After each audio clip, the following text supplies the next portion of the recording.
नमस्कार, कैसे हैं आप सभी लोग। फिक्र आपकी में एक बार फिर से आपका स्वागत है। बहुत सारी खबरें हैं, बहुत सारे अपडेट हैं, लेकिन क्या आज रात भी कयामत की रात होगी? मैं बात कर रहा हूं पश्चिम एशिया की। क्या कुछ होने वाला है? आज ईरान में फिर से कयामत की रात हो सकती है, क्योंकि ट्रंप ने एक के बदले 20 हमले करने का ऐलान किया है और घर द्वीप पर कब्जे का इशारा किया है। जवाब में ईरान ने खाड़ी देशों पर हमले शुरू कर दिए हैं। बीती रात अमेरिका ने 7 घंटे में ईरान पर 90 हमले किए थे। जवाब में IRGC ने कतर, कुवैत और बहरीन में अमेरिकी बेसिस पर 95 बार अटैक किया है। इस बीच ट्रंप का एक खौफ भी वायरल है। एयरफोर्स 1 में सवार होने से पहले पत्रकारों से कहा कि मैं ईरान का टारगेट नंबर 1 हूं, मेरे साथ आप सब भी मारे जाएंगे। ट्रंप को सबसे सुरक्षित एयरफोर्स 1 में भी डर क्यों लगने लगा है? और ऑस्ट्रेलिया की धरती से प्रधानमंत्री मोदी ने ऑपरेशन सिंदूर का जिक्र करके पाकिस्तान की फिक्र बढ़ा दी है। बोले पीओके में धमाके आतंकी अड्डों पर हो रहे थे और गूंज दुनिया में सुनाई दे रही थी। इसके अलावा देश की फिक्र में परेशान करने वाली तस्वीरें बाढ़ और बारिश की हैं। जहां गाजियाबाद में कार पाताल में समा गई, तो महाराष्ट्र के रायगढ़ में 3000 LPG सिलेंडर पाताल गंगा में बह गए।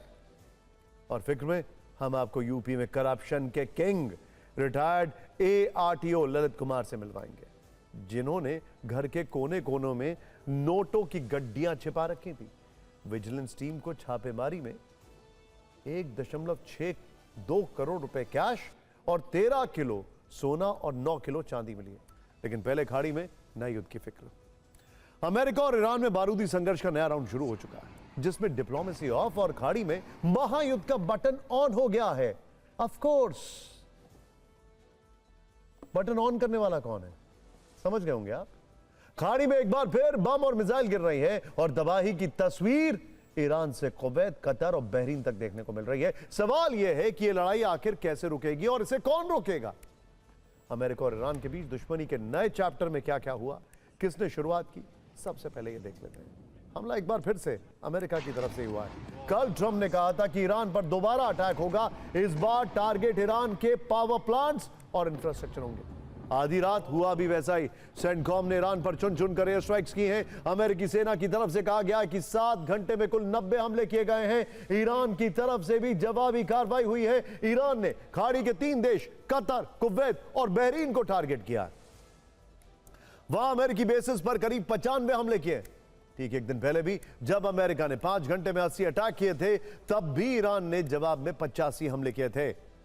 इस बारूदी वीडियो फाइल का सबसे हैरान करने वाला अध्याय खमनेई की अंतिम यात्रा से भी जुड़ा है। असल में अमेरिका ने ईरान के मशहद जाने वाले 2 रेलवे ब्रिज को निशाना बनाया।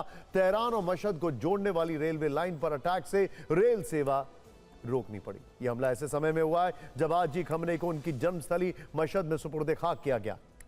IRGC ने आरोप लगाया है कि अमेरिका के इस हमले का मकसद खमनेई की अंतिम विदाई के कार्यक्रम को प्रभावित करना था। अमेरिका ने रेलवे ब्रिज को टारगेट किया, यानी दूसरे राउंड के हमले में ईरान के महत्वपूर्ण इंफ्रास्ट्रक्चर निशाने पर आए। जबकि 2 दिन पहले अमेरिका ने सिर्फ मिलिट्री फैसिलिटीज को टारगेट किया है। यानी मैसेजिंग क्या है? अमेरिका मिलिट्री फैसिलिटीज के साथ इंफ्रास्ट्रक्चर को टारगेट करके वहां की आवाम के अंदर जो एक यूनानिमिटी आ गई है इस रिजीम को लेकर, उसको तोड़ना चाहता है, बगावत करवाना चाहता है लोगों से इस रिजीम के खिलाफ। अमेरिका की ओर से बयान आया है कि चाबहार में उसकी सेना ने लगातार दूसरे दिन अटैक करके IRGC नेवी के इमाम अली बेस को भारी नुकसान पहुंचाया, मैरीटाइम कंट्रोल टावर को क्षति पहुंचाई, बुशहर में न्यूक्लियर प्लांट के नजदीक बमबारी की है। IRGC के सैन्य बेस और एयर डिफेंस सिस्टम टारगेट किए हैं। होर्मुज स्ट्रेट से लेकर बंदर अब्बास, सिरिक में एक साथ हमले हुए हैं। वहां स्ट्रैटेजिक ठिकानों को दहलाया है। ईरान के 10 से ज्यादा शहरों में भयंकर एयर स्ट्राइक की है। ओमान की खाड़ी में ईरानी पोर्ट पर जबरदस्त हमला किया है। गोलिस्तान में अक तेके खान पुल को उड़ा दिया गया। IRGC ने कहा है कि ब्रिजों पर हमले का जवाब मिलेगा। ईरान के एयर डिफेंस, मिसाइल सिस्टम और ड्रोन साइट्स के अलावा रेलवे ब्रिज, पावर प्लांट और यहां तक कि एयरपोर्ट को भी निशाना बनाया गया। यानी अब अमेरिका की सेंट्रल कमांड ने ईरान की सैन्य क्षमता में कमी लाने को अपना नया मिशन बताया। सेंटकॉम की वार्निंग है कि आज रात होर्मुज में ईरानी सैन्य क्षमता को कमजोर कर देंगे। ट्रंप ने भी आज रात ईरान पर फिर से हमले की चेतावनी दी है। उन्होंने यह भी कहा कि ईरान एक बार फिर अटैक करेगा तो जवाब में अमेरिका 20 बार अटैक करेगा। यानी यह किसी फिल्मी डायलॉग जैसा हो गया, एक के बदले 20। ऐसा करके ट्रंप की कोशिश है कि वो ईरान को एक बार फिर से डरा पाए, जैसा उन्होंने पहले कहा था कि पूरा सिविलाइजेशन खत्म कर दूंगा। बारूद के डर से ईरान की सत्ता को सरेंडर करवा पाए, ऐसी कोशिश है। लेकिन ईरान की जवाबी मिसाइल भी कुछ कम नहीं है। ईरान ने कतर, कुवैत और बहरीन को दहलाया, अमेरिका को चुनौती दी है।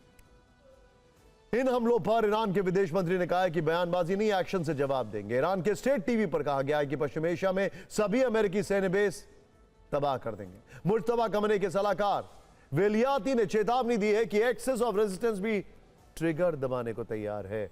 और सबसे बड़ी बात, मुश्तबा खमेनी को इस बार वहां की जनता का पूरा सपोर्ट है। खमेनी के जनाजे में वी विल किल ट्रम्प के नारे लगे हैं। ये बैनर मशहद में ही है, मशहद में ही है जहां पर सुपुर्द खाक किया गया खमेनी को। एक बार देखते हैं अमेरिका ईरान में हुई ये जुबानी फायरिंग, फिर आपको ईरान का मिसाइल और ड्रोन से जवाबी एक्शन भी दिखाएंगे। हालात चिंताजनक है। ट्रंप के स्टेटमेंट और ट्रंप के अंदाजे बयां से ऐसा लग रहा है कि अब Iran point of no return पर आ गया है। ये ईरान और अमेरिका के बीच में ट्रस्ट डेफिसिट की तीसरी किश्त। पहली तब जब खमेनी को मारा गया, दूसरी तब जब मुहर्रम के दौरान अटैक हुआ, और तीसरी ये है। न्यूयॉर्क टाइम्स का कहना है कि मैरीटाइम जो एरिया है वहां पर अमेरिका सदर्न होर्मुज में पुश कर रहा था मूवमेंट। ईरान ये नहीं चाहता था, उसने काफी दिनों तक सहन किया और फिर वो एग्रेसिव हो गया। अमेरिका ईरान का होर्मुज में पेशेंस टेस्ट कर रहा था और ईरान ने फाइनली इस पर जवाब दे दिया है। यही न्यूयॉर्क टाइम्स का एक तरीके से इंडिकेशन है। आपने ट्रंप का बयान गौर से सुना हो तो उन्होंने इस बार एक लक्ष्य भी दिया है। यह लक्ष्य है ईरान के खर्क द्वीप पर कब्जा करना। ट्रंप ने साफ कहा है कि खर्क द्वीप पर अमेरिका को कब्जा करने से ईरान नहीं रोक पाएगा। ईरान ने अपने लिए अंजाम चुना है। ट्रंप के टारगेट पर खर्क द्वीप क्यों है, हमने इसे डिकोड किया। खर्क द्वीप असल में फारस की खाड़ी में स्थित है। ईरान का सबसे महत्वपूर्ण और रणनीतिक तेल निर्यातक केंद्र है। ईरान के कुल कच्चे तेल का लगभग 90 to 95% हिस्सा इसी द्वीप के माध्यम से अंतर्राष्ट्रीय बाजारों को निर्यात किया जाता है और इस एरिया का भी 90% चाइना जाता है। बाय द वे, ईरान अपने बजट का एक बड़ा हिस्सा तेल निर्यात से कमाता है। यह द्वीप ईरान के लिए सालाना लगभग 78 अरब डॉलर का राजस्व लाता है, जिससे यह तेहरान की सबसे बड़ी आर्थिक जीवन रेखा बन चुका है। इसके अलावा स्ट्रेट ऑफ होर्मुज के पास स्थित होने के कारण यह क्षेत्र वैश्विक ऊर्जा आपूर्ति और जियोपॉलिटिक्स दोनों नजरिए से अत्यंत संवेदनशील है। इसे ईरान का बेहद रणनीतिक द्वीप कहा जाता है, जहां 24 घंटे IRGC की कड़ी सुरक्षा रहती है। और ट्रंप अब ईरान की इसी नस को काटने की वार्निंग दे रहे हैं। खर्क द्वीप पर कब्जा करके वो ईरान के तेल वाले खेल पर चोट पहुंचाना चाहते हैं। ऐसा करके मुश्तबा को घुटनों पर लाना चाहते हैं। लेकिन सवाल वही है, क्या ट्रंप के लिए यह कर पाना, खर्क द्वीप में सेना का सफल ग्राउंड ऑपरेशन करवा पाना आसान होगा? वो भी तब जब अमेरिका के 90 हमलों के जवाब में ईरान अभी 95 अटैक कर रहा है। खाड़ी में चुन चुनकर अमेरिकी बेस को बैलिस्टिक मिसाइलों से टारगेट कर रहा है। ईरान ने राउंड 2 में भी अमेरिकी हमलों का जवाब कितने विध्वंसक तरीके से दिया, देखिए आप। हम आपको अब से कुछ क्षणों के अंदर ट्रंप का एक खौफ भी दिखाने वाले हैं। पूरी दुनिया को इकोनॉमिक खौफ है, ट्रंप को अपनी जिंदगी का खौफ है। दिखाएंगे हम आपको। इस बीच ईरान जहां अपनी मिसाइलों और ड्रोन की नई खेप निकालने में जुटा है, वहीं ईरान के बेहद करीब में अमेरिका ने बड़ी सैन्य तैनाती की है। 20 से ज्यादा अमेरिकी वॉरशिप का वहां पर डिप्लॉयमेंट हुआ है। खाड़ी क्षेत्र में अमेरिकी लड़ाकू विमानों की गश्त भी देखी गई है। F-15 और B-52 बम वर्षकों की उड़ान से ईरान की घेराबंदी की तैयारी है। यानी ईरान की सीमा के पास अमेरिका ने शक्ति प्रदर्शन किया है। इसके अलावा अमेरिका ने भूमध्य सागर में एक और एयरक्राफ्ट कैरियर तैनात किया है। इस तैनाती को इजराइल की सुरक्षा के नजरिए से देखा जा रहा है। इस तैनाती पर ईरान की चेतावनी भी आई है। स्वॉर्म ड्रोन के झुंड से अटैक करने की धमकी दी गई है। ईरान ने यह भी कहा है कि कतर, कुवैत और बहरीन के बाद अगले चरण के हमलों में उसके टारगेट पर UAE भी आ सकता है। यानी ईरान ने एक तरह से गेंद एक बार फिर से अमेरिका के पाले में डाल दी है। अमेरिका शांत नहीं रहा, हमले करता रहा तो उसका खामियाजा पूरे अरब वर्ल्ड को भुगतना पड़ सकता है। लेकिन हमारे जितने भी दर्शक हैं, TV9 भारत दर्शक को फेसबुक, इंस्टाग्राम, यूट्यूब, ट्विटर पे जो आप फॉलो करते हैं, वहां पर लिखिए, अभी तक इस युद्ध में इजराइल की एंट्री क्यों नहीं हुई है? ईरान ने इजराइल को टारगेट क्यों नहीं किया है? नेतन्याहू अननेचुरली इतना खामोश क्यों है? प्लीज कमेंट करिएगा। खैर, ऐसा नहीं है कि इस युद्ध की आग सिर्फ खाड़ी देश और खाड़ी देश के अलावा जो आसपास के एरिया है वो जलेंगे। इस जंग की गर्मियां पूरी दुनिया में महसूस हो रही है। युद्ध के साइड इफेक्ट हर जगह दिखाई दे रहे। आशंका है कि अगर अमेरिका ईरान का यह युद्ध लंबा चला तो पूरी दुनिया के लिए आर्थिक संकट खड़ा हो जाएगा। वो ऑलरेडी है। पूरी ताकत से युद्ध हुआ तो अनुमान के मुताबिक दुनिया की अर्थव्यवस्था को 3.5 ट्रिलियन डॉलर का नुकसान हो सकता है, जो 4 वर्षों से जारी यूक्रेन युद्ध से भी कहीं ज्यादा होगा। एक अनुमान कहता है कि दुनिया की इकोनॉमी प्री कोविड टाइम्स पर बिल्कुल नहीं बल्कि कोविड टाइम्स पर चली जाएगी। अब आप समझ सकते हैं कि यह जंग दुनिया के लिए कितनी खतरनाक है। इस पर हमने फिक्र का एक कार्ड तैयार किया है। ट्रंप दुनिया में जो युद्ध को बढ़ाते जा रहे हैं उससे पूरी दुनिया का आर्थिक विकास प्रभावित हो सकता है। आईएमएफ ने वैश्विक विकास दर का अनुमान घटाकर 3% कर दिया है, 3%। होर्मुज़ स्ट्रेट बंद होने से कच्चे तेल की कीमतों में आग लग सकती है, कीमतें 32% तक बढ़ सकती हैं। इंटरेस्टिंग बात क्या है, होर्मुज़ में जो पहले मूवमेंट चल रहा था कल तक वो 1/3 के लेवल पर आ चुका था परसों तक, लेकिन अब एकदम शट डाउन। इसके अलावा वैश्विक महंगाई 4.7% तक पहुंच सकती है। व्यापार की वृद्धि दर 5% से घटकर 3.5% तक आ सकती है, यानी 3 मोर्चों पर बड़ी दिक्कत हो सकती है। तेल की कीमतों में फिर बड़ा उछाल संभव है, महंगाई दोबारा बढ़ सकती है, शेयर बाजार में बड़ी गिरावट आ सकती है। और इंटरेस्टिंग बात क्या है, इंटरेस्टिंग बात यह है कि जो छोटे उद्योग के लोग हैं, एक्सपोर्टर्स हैं, उनको बहुत मुसीबत हो सकती है। खैर, पश्चिम एशिया में छिड़ी इस जंग ने पूरी दुनिया की चिंता एक बार फिर से बढ़ा दी है, लेकिन डोनाल्ड ट्रंप को डर है कहीं ईरान की कोई मिसाइल उनके हवाई किले को ना भेज दे। ये बात हम नहीं, खुद ट्रंप ने कही है। दरअसल तुर्की के नेटो समिट में भाग लेने के लिए डोनाल्ड ट्रंप नए एयरफोर्स 1 विमान से पहुंचे थे, वही विमान जो कतर ने उन्हें गिफ्ट किया था। लेकिन जब समिट खत्म तो ट्रंप पुराने एयरफोर्स 1 में बैठकर वहां से लौटे। क्यों? विमान बदलने को लेकर व्हाइट हाउस की तरफ से सुरक्षा कारणों का हवाला दिया गया, लेकिन विमान के अंदर बैठे ट्रंप ने खुद ही पोल खोल दी। असल में विमान के अंदर ट्रंप के साथ कई पत्रकार भी सफर करते हैं और ट्रंप अक्सर अपने विमान में प्रेस कॉन्फ्रेंस करते हैं, एक बार नहीं कई बार। इस बार विमान में बैठे सभी पत्रकारों से उड़ान के दौरान खिड़कियों के पर्दे बंद रखने को कहा गया। प्रेस कॉन्फ्रेंस के दौरान एक पत्रकार ने ट्रंप से पूछ लिया कि हमें खिड़कियों के पर्दे बंद रखने के लिए क्यों कहा गया। इस पर ट्रंप ने कहा कि शायद आप लोग एक खतरनाक उड़ान पर हैं। ये ईरान के लोग खतरनाक है, इसीलिए कुछ भी हो सकता है। मुझे हर समय धमकियां मिलती रहती हैं, उनकी लिस्ट में सबसे ऊपर मेरा नाम है। अगर मैं गया तो आप भी नहीं बचेंगे। ये सारा संवाद अमेरिकी राष्ट्रपति के विमान एयरफोर्स 1 के अंदर हुआ, जो विमान दुनिया का सबसे महफूज विमान माना जाता है, जिसे लेकर दावा किया जाता है कि वो परमाणु हमलों में भी बच सकता है। सोचिए, उस विमान के अंदर बैठे ट्रंप अगर ऐसा बयान दे रहे हैं तो उनके मन में कितना डर होगा। बयान सुनिए उनका। ट्रंप ने नए एयरफोर्स 1 को छोड़कर पुराने एयरफोर्स 1 विमान से उड़ान भरने का जो फैसला लिया, उसे दुनिया के तमाम रक्षा विशेषज्ञ समझदारी भरा फैसला बता रहे हैं। इसके पीछे पुराने विमान के मुकाबले नए विमान की कमियों को वजह बताया जा रहा है। तो क्या सच में ट्रंप का पुराना विमान नए से ज्यादा बेहतर है? कतर ने $400 मिलियन का जो जेट ट्रंप को गिफ्ट किया था, क्या उसमें पुराने विमान जितनी सुविधाएं भी नहीं है? ट्रंप के एयरफोर्स 1 वाला डर आपने देख लिया है। अब भारत की कूटनीतिक शक्ति की ओर बढ़ते हैं, चलते हैं ऑस्ट्रेलिया, जहां से भारत ने दुनिया को एक बार फिर अपनी ग्लोबल ताकत का डेमो दिया है। प्रधानमंत्री मोदी के दौरे पर देश ने वो कर दिखाया है, प्रधानमंत्री मोदी के दौर पर देश ने वो कर दिखाया जो विकसित और सुरक्षित भारत के मिशन में बड़ा मददगार साबित होने वाला है। भारत का यही सामरिक दांव पाकिस्तान और चीन जैसे देशों के लिए टेंशन का कारण बन चुका है।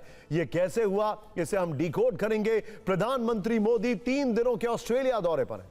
दोनों देशों ने यूरेनियम, एलएनजी, रक्षा से लेकर स्पेस और एआई तक में समझौतों की घोषणा की है।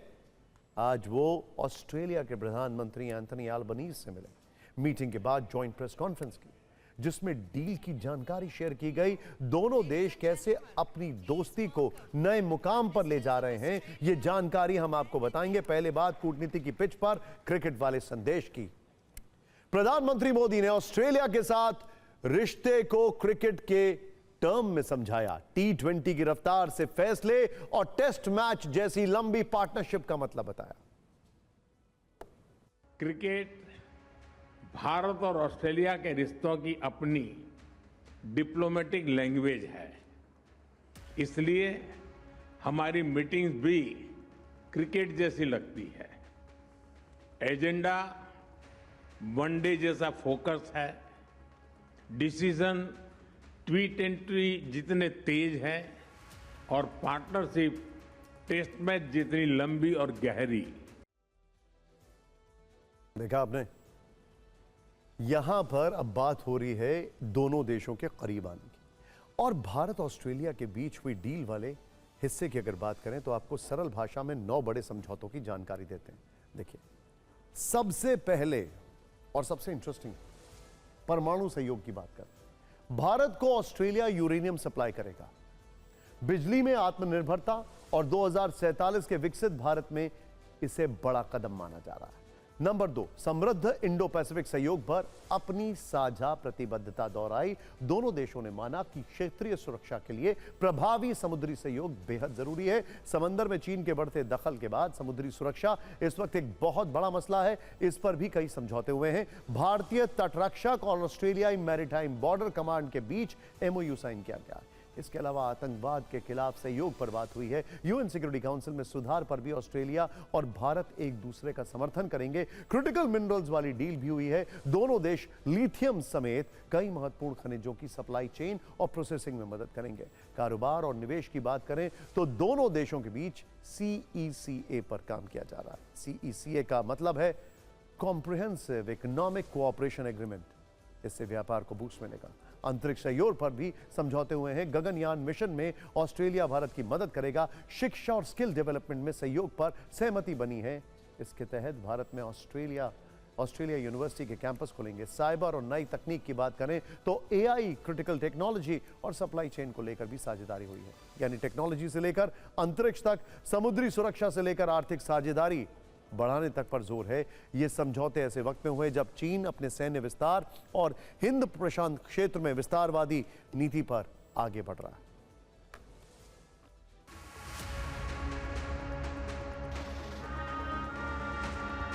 Australia values India as a top-tier security partner, and the declaration reflects our shared commitment to a peaceful, stable and prosperous Indo-Pacific region.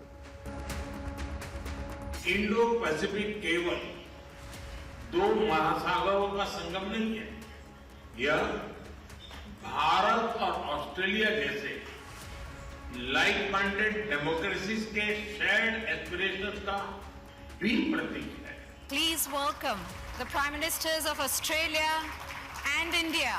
Today we can confirm the signing of the administrative arrangement to enable uranium exports to India for peaceful purposes under the 2015 Australia-India Nuclear Cooperation Agreement. They spoke very glowingly about each other and the nuclear impact. Nuclear energy के क्षेत्र में आज हमने एक महत्वपूर्ण समझौता किया है। इससे ऑस्ट्रेलिया से भारत को यूरेनियम सप्लाई का मार्ग खुलेगा। Prime Minister Modi, I thank you sincerely, you and your delegation, for your warm engagement. While we are separated by an ocean, we are indeed the closest of friends. देखिए, एक बात बहुत समझना जरूरी है। पश्चिम एशिया में युद्ध की वजह से LNG के लिहाज से भारत को अगर कोई लॉस होगा, कतर हमारा एक बहुत बड़ा सप्लायर है, तो काफी हद तक उसकी भरपाई के लिए ऑस्ट्रेलिया अब तैयार रहेगा। यह एक बहुत ही स्ट्रैटेजिक मूव है प्राइम मिनिस्टर मोदी का और भारत का। क्यों? मल्टीपोलर वर्ल्ड ऑर्डर में हमने पहले ब्रिटेन से डील की, फिर उसके बाद यूरोपियन यूनियन से डील की, साउथ एशिया की तरफ इंडोनेशिया, मलेशिया, फिलीपींस, इनसे हमारी बातचीत चल रही है। कई सारी चीजें आगे बढ़ चुकी हैं और अब बारी है ऑस्ट्रेलिया की। यानी हमने एक मुल्क पर अपनी निर्भरता नहीं रखी है। यह बहुत ही बड़ा टैक्टिकल मूव है। भारत ऑस्ट्रेलिया के बीच परमाणु सहयोग के तहत यूरेनियम सप्लाई की बहुत ज्यादा चर्चा है। इससे भारत के स्वच्छ ऊर्जा मिशन को मजबूती मिलेगी।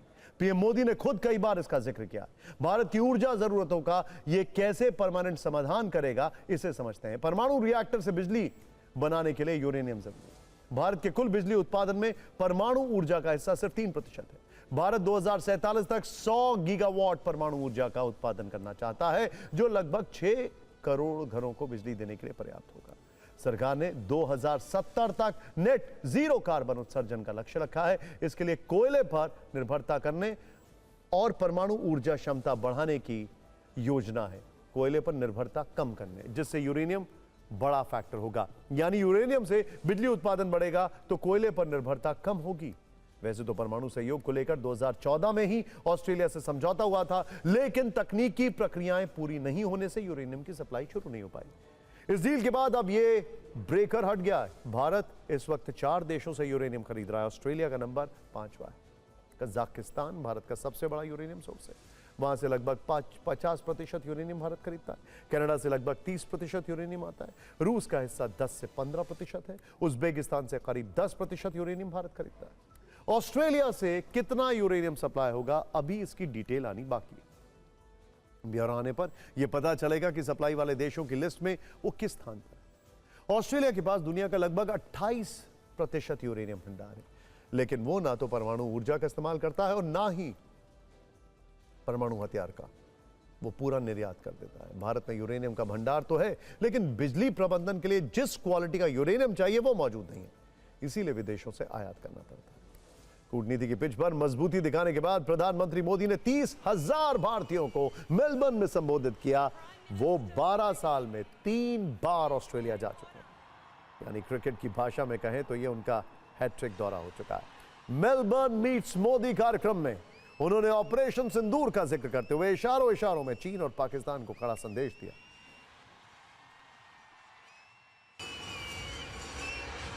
Prime Minister Modi, it is my honour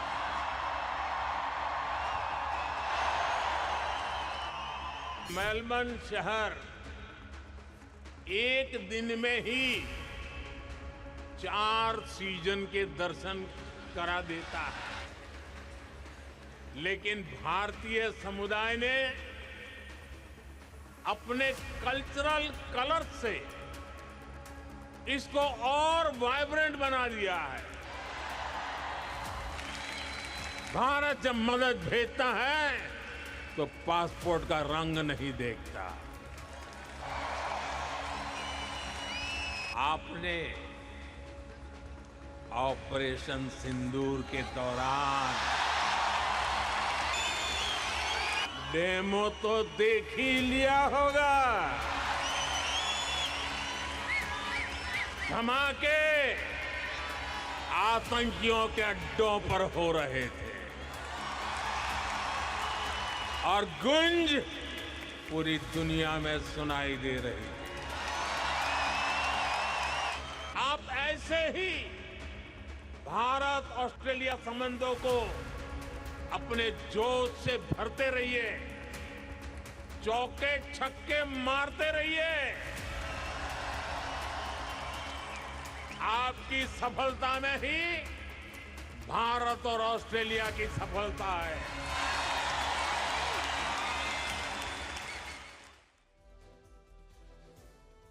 अब हम बात करते हैं फिक्र के लेंस की। जरा ध्यान से देखिए, भारत ऑस्ट्रेलिया का 6ठा सबसे बड़ा व्यापारिक साझेदार है। अगर बात की जाए दोनों देशों के बीच 2024-25 में 24 अरब अमेरिकी डॉलर का कारोबार हुआ, जिसे 2030 तक बढ़ाकर 100 अरब अमेरिकी डॉलर तक ले जाने का लक्ष्य है। फिक्र के लेंस से देखें तो इसमें भारत का जितना फायदा है, बीजिंग के लिए उतनी बड़ी चिंता है। चीन ऑस्ट्रेलिया का सबसे बड़ा व्यापारिक साझेदार है। वो ऑस्ट्रेलिया के कुल निर्यात का लगभग 1/3 हिस्सा खरीदता है। ऑस्ट्रेलिया इस सामान और सेवाओं का सबसे बड़ा विदेशी बाजार है, लेकिन चीन की विस्तारवादी नीति और आक्रामक रवैये के चलते ऑस्ट्रेलिया परेशान है। बीजिंग की बढ़ती सैन्य महत्वाकांक्षाओं का असर ऑस्ट्रेलिया के तटों तक महसूस किया जा रहा है। चीन प्रशांत महासागर के देशों के साथ सुरक्षा समझौते कर रहा है और आसपास के समुद्री इलाकों में अपने युद्धपोत भेज रहा है। ऑस्ट्रेलिया को इसमें अपने लिए खतरा महसूस हो रहा है। इसलिए वो न केवल उस पर अपनी निर्भरता कम करना चाहता है, बल्कि हिंद प्रशांत क्षेत्र में सुरक्षा का नया समीकरण लिखना चाहता है, जिसमें भारत उसके लिए सबसे अच्छा पार्टनर साबित हो सकता है। और फिक्र में अब बात करते हैं आधे हिंदुस्तान में मचे मॉनसून के कहर की। आज सवाल सिर्फ बारिश का नहीं है, सवाल उस सिस्टम का है जो हर वर्ष पानी के सामने बहता हुआ नजर आता है। क्योंकि आज तस्वीर सिर्फ एक शहर की नहीं है, आधे हिंदुस्तान की है, लेकिन शुरुआत सबसे दर्दनाक तस्वीर से। जो तस्वीर आप देख रहे हैं, बल्कि जो तस्वीर हम आपको नहीं दिखा सकते हैं, वो आपके दिल को झकझोर कर रख देगी। जो बारिश राहत बनकर आनी चाहिए थी, वो एक परिवार के लिए जिंदगी का सबसे बड़ा मातम बन गई। जिस घर को सबसे सुरक्षित जगह माना जाता है, अगर उसी घर में पानी भर जाए और उसी पानी में एक मासूम बच्ची की डूबकर मौत हो जाए, तो इसमें आप क्या कहेंगे? इससे बुरा क्या हो सकता है?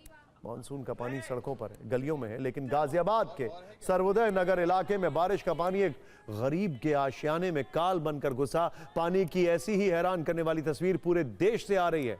दिल्ली एनसीआर हो या महाराष्ट्र, उत्तराखंड हो या हिमाचल, बारिश और बाढ़ का कहर हर तरफ देखने को मिल रहा है। सड़कें समंदर में तब्दील हो चुकी हैं। करोड़ों लोगों की जिंदगी बेतरतीब बहते पानी के भरोसे छोड़ दी गई है। कहीं नदी में गैस सिलेंडर बहते दिखाई दे रहे हैं, कई बाइक और कारें जमीन में समा गई हैं, तो कहीं घरों में पानी घुस चुका है।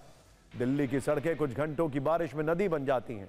महाराष्ट्र में जिंदगी पटरी से उतर जाती है। हिमाचल और उत्तराखंड में पहाड़ धड़कते हैं। दावा था कि दिल्ली को पेरिस और लंदन बना दिया जाएगा, लेकिन कुछ घंटों की बारिश ने दिल्ली को वेनिस बना दिया। कई वीआईपी इलाकों की सड़कें आज घुटनों तक पानी में डूबी। ड्रेनेज सिस्टम पूरी तरह जाम है और लाखों की आबादी को बंधक बन गई। मुंबई में हर वर्ष बीएमसी हजारों करोड़ रुपए का बजट ड्रेनेज की सफाई के नाम पर खर्च करती है, लेकिन भारी बारिश में देश की आर्थिक राजधानी लाचार खड़ी नजर आती है। हालांकि यह भी सही है कि पिछले 2 दिनों में दिल्ली में औसत से कहीं ज्यादा बारिश हुई है। दिल्ली के कई इलाकों में कल से 100 मिलीमीटर से ज्यादा बारिश हो चुकी है, जबकि अगले 24 घंटे में और भी ज्यादा बारिश होने की संभावना है। एक्सपर्ट्स लगातार कह रहे हैं अभी और रुलाएगा पानी। कुछ ही दिनों की बारिश में भारत के बड़े बड़े शहर धुलते जा रहे हैं, डूबते जा रहे हैं, बहते जा रहे हैं और झील बनते जा रहे हैं। सबसे पहले गाजियाबाद में वसुंधरा की तस्वीर देखिए। भारी बारिश के कारण सड़क पर खड़ी गाड़ी अचानक पाताल लोक में पार्क हो गई। सिंक होल बन गया। यहां पर सिंक होल कहते हैं इसे। तस्वीर सोशल मीडिया पर वायरल हुई तो बैरिकेडिंग कर दी गई। यह दूसरी तस्वीर गाजियाबाद के इंदिरापुरम इलाके की है, जहां सड़कों पर स्विमिंग पूल साफ दिखाई दे रहा है।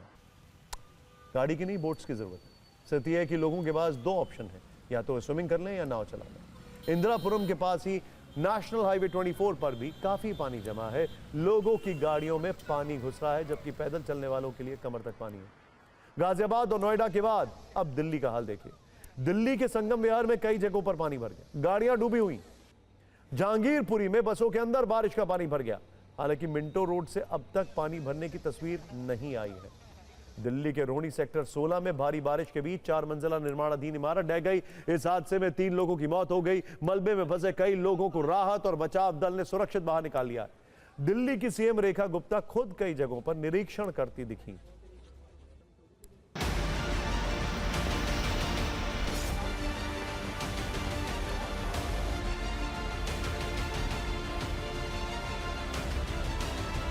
गुड़गांव के सेक्टर 37C के एम्पीरिया एस्फेरा सोसाइटी में एक फ्लैट का छज्जा अचानक सुबह सुबह गिर गया। आप देखेंगे ये वो फ्लैट है और ये छज्जा आप देख रहे हैं, ये अचानक सुबह पूरा ऊपर से नीचे की तरफ गिरा, जिससे दूसरा जो नीचे फ्लैट है वो भी पूरी तरीके से डैमेज हो गया। गनीमत इस बात की रही कि इसमें किसी को भी चोट नहीं लगी।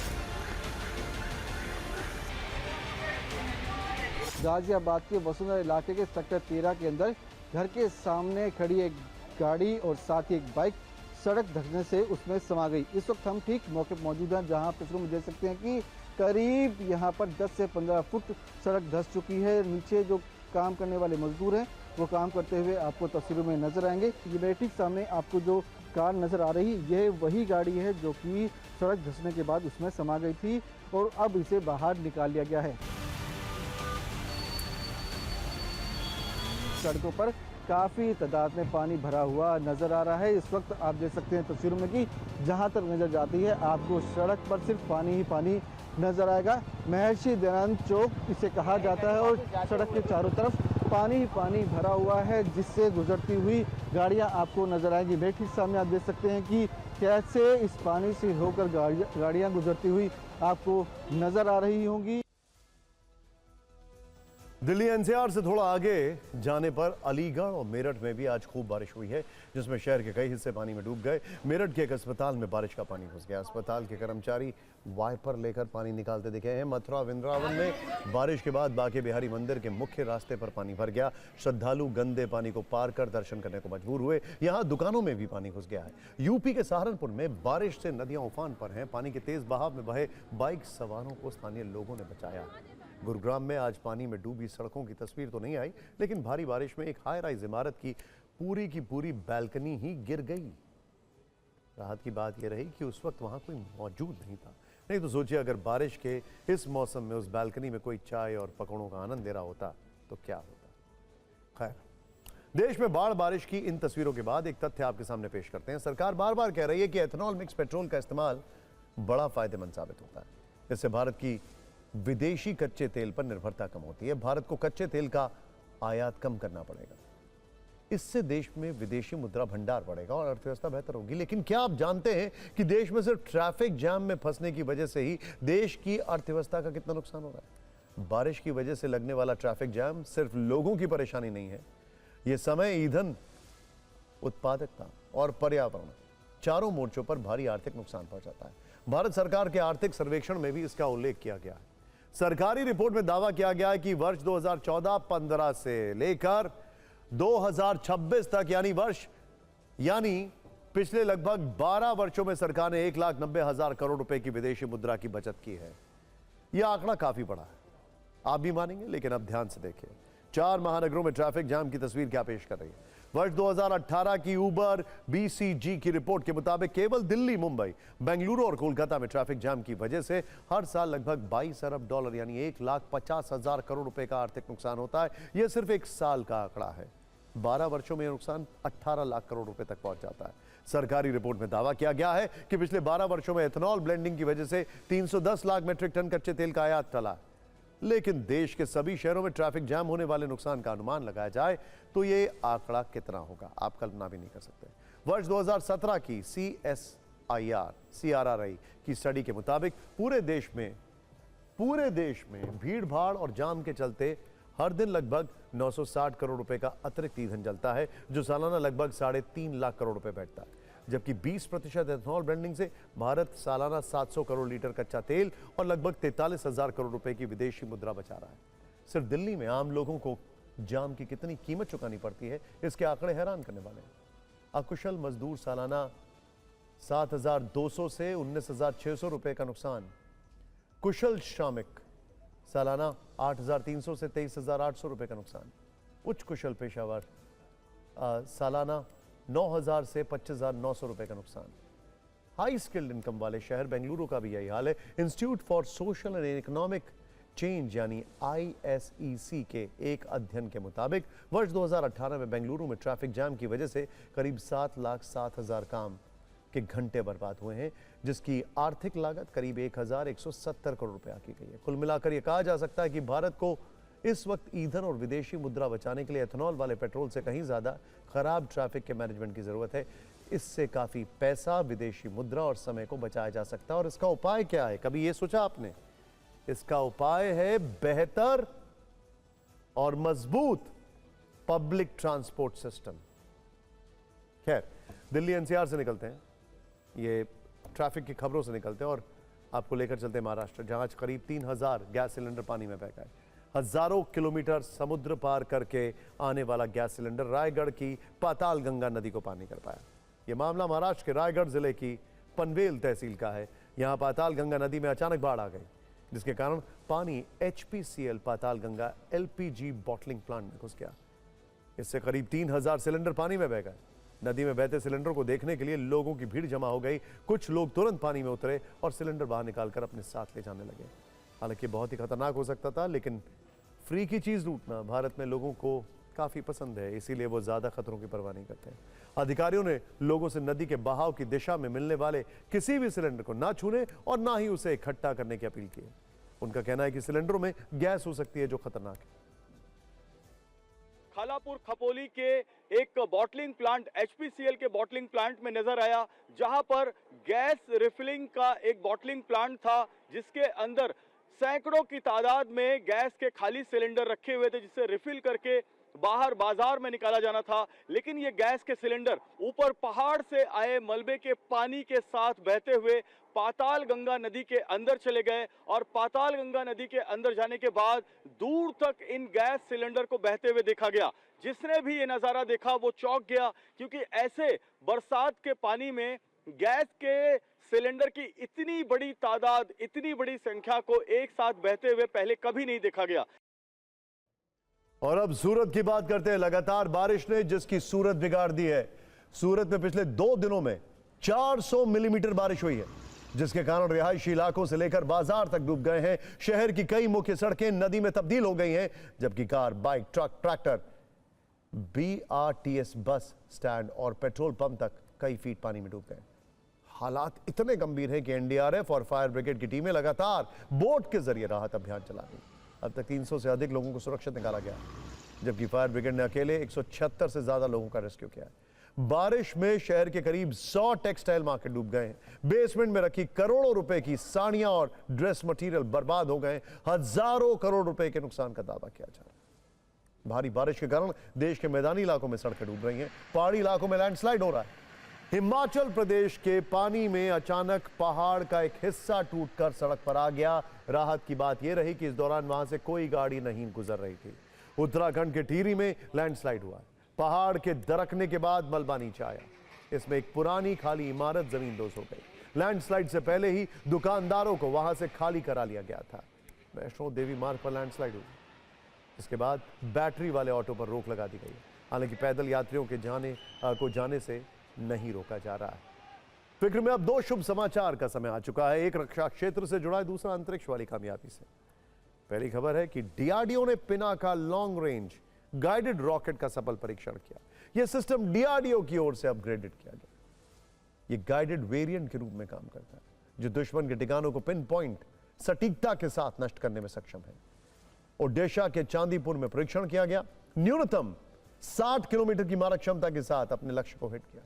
दूसरा शुभ समाचार स्पेस में नई कामयाबी वाला है। इसरो ने गगनयान मिशन की तैयारी में बड़ी सफलता हासिल की है। यह परीक्षण MP के श्योपुर में aerial delivery research and development establishment के ड्रॉप जोन में किया गया। इसरो के अनुसार इस परीक्षण का उद्देश्य यह जानना था कि अधिकतम भार की स्थिति में मुख्य पैराशूट सुरक्षित और तय मानकों के अनुसार काम करता है या नहीं। इसके दौरान मुख्य पैराशूट के डमी को वायुसेना के विमान से 2.5 किलोमीटर की ऊंचाई से गिराया गया।